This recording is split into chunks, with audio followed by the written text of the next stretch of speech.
وی ما دا خبر اوریدلی ده چی رمضان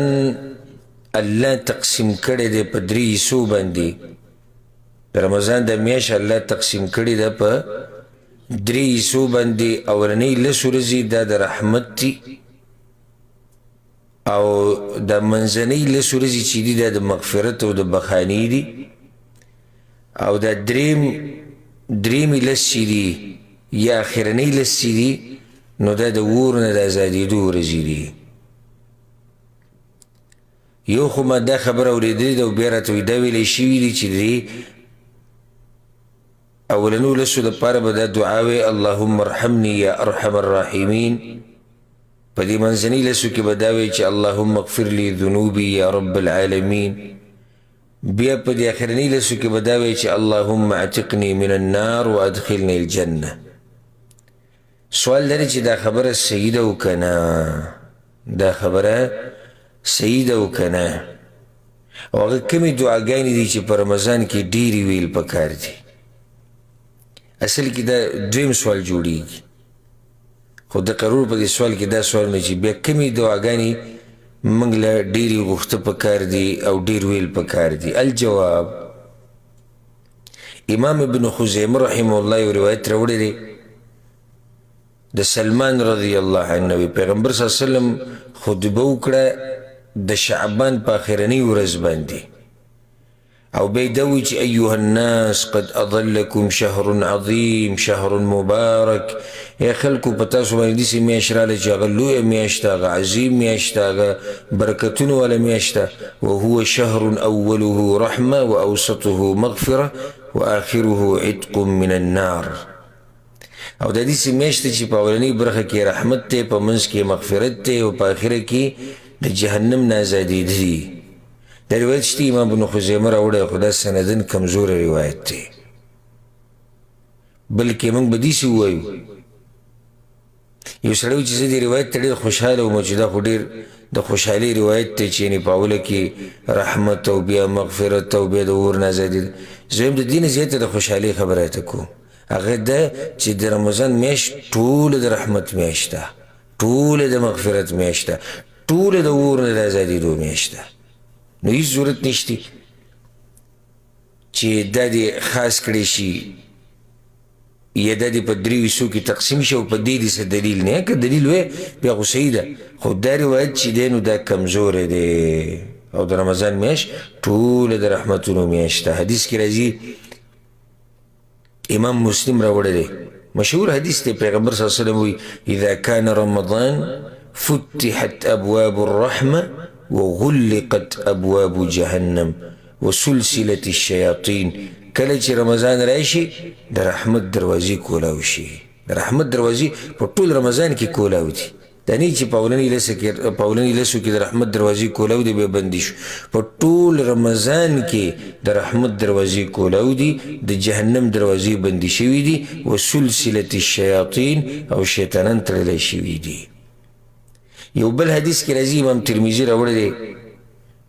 دا ابو حریر رضی اللہ عنہ پائی کی پیغمبر صلی اللہ علیہ وسلم داوی اذا کان اول لیلت من شهر رمضان سفرت الشیاطین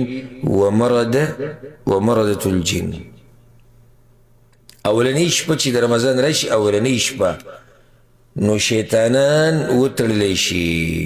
د دوی اغا مشران اغا دیر سرکشه اغا وطرلیشی وغلقت ابواب النار او د جهنم دروازی بندیش یو دروازی تم نکولاویگی وفتحت ابواب الجنة او د جنت دروازی کولاوشی یو پکم نبندی د جهنم اغا بندیشی یو پکم نکولاویگی د جهنم دروازی بندیشی یو پکم نکولاویگی او د جنت اغا کولاوشی یو پکم نبندیگی. او دا اللہ طرف ناواز کون کی آواز کی یا باغی الخیر اقبل و یا باغی الشر اقصر. اے دا شر اراده لرون کیا، اے دا گناونو اراده لرون کیا، نور بس کا ختم کدا خبره، نور قلار شا. او اے دا خیر غختون کیا رازا دا موقع دا وقت کوششو کا محنتو کا. دا دید پارا میں دا حدیث ہوئی وَلِلَّهِ عُتَقَاءُ مِنَ النَّارِ وَذَلِكَ كُلُّ لَيْلَةِ او الله خلق د جهنم نه ازادوي وذلک کل لیله او دا هره شپه دا سلسله هره شپه ده نو دې حدیث کې داسې نشته چې دا اخرنۍ 10 ورځې دي بلکې د رمضان په هره شپه کې رب العالمین خلق د اور نه ازادوي بیا دې رور دا تپوس کړی دی چې هغه کمې دعاګانې دي چې رمضان کې ډېرې غوښته پکار هره دعا چې ستا خوښه یې ډېره غواړه هره دعا چې دې خوښه یې کومه دعا چې دې خوښه یې هغه غواړه حدیثونه په دې باندې ډېر سبا راشي سوالاتو جواباتو کې او څه موږ مخکې ډېر بیان کړي هم دي او معروف دي چې هغه کسان چې د هغوی دعا نه رد کېږي نو یو پکې څوک دی روجتي انسان د دعا نه رد کېږي دعاګانې غواړه په مخه د روجتي انسان دعا نه قبلېږي او بیا رمضان کې دعاګانې الله قبلوي او الله غواړي چې دعاګانې ډېرې وغوښتې شي په هغې دلیل څه دی سوره بقره کې الله سبحانه وتعالی د روجې مسایل ذکر کړي یا ایها الذین آمنوا کتب علیکم الصیام د آیتونه دې ځینې شروع شوي بیا آخرنی آیت څه دی احل لکم لیلة الصیام الرفث الی نسائکم چې د شپې د رمضان په میاشت کې د شپو مسله الله بیان کړې ده چې د شپې کوروالی کول د روا دي خوراک څښاک روا دی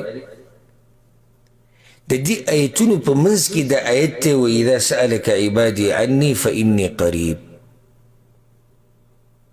که چېرته زما بندګان ستا نه تپوس وکړي زما په باره کې نو زه ډېر نږدې یم اجیب دعوة الداعي اذا دعان